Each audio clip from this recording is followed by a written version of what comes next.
Welcome to the Tech Egg. Don't get scrambled. Enjoy the video. In this video, I will show how to make delicious tin fish samoosas. To begin, let's gather our essential ingredients. You will need 1 can of flaked tin fish, a large onion, and 2 green chilies for that perfect kick. For the pastry, prepare 1 cup of all-purpose flour, about 1/4 cup of water, and a small pinch of salt. Don't forget your aromatic spices like ginger garlic paste and fresh coriander to elevate the flavor. Now let's create the heart of our samoosas, the flavorful filling. First, drain your tin fish thoroughly and flake it into a bowl, ensuring no bones remain.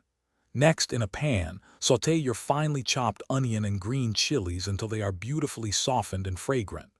Then, combine the flaked fish with these aromatics, adding your ginger garlic paste, curry powder, and fresh coriander. Cook this mixture gently for about 5 minutes, allowing the flavors to meld perfectly. The art of folding is crucial for perfect samoosas. Begin by cutting your pastry sheets into long, even strips, each about 2 inches wide. Take 1 strip, place a small spoonful of your delicious filling at one end, and then fold it over to form a neat triangle. Continue this triangular folding motion all the way down the strip. Finally, seal the last edge securely with a little flour and water. Paste to ensure your filling stays perfectly enclosed during cooking.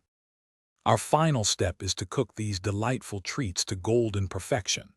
Heat about 3 cups of vegetable oil in a deep pan to approximately 350 degrees Fahrenheit.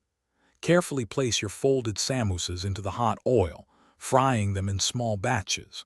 Cook each side for about 3 minutes, or until they achieve a beautiful golden brown color and a wonderfully crispy texture. Drain any excess oil on paper towels, and then serve your warm, homemade tin fish samoosas with a delicious chutney.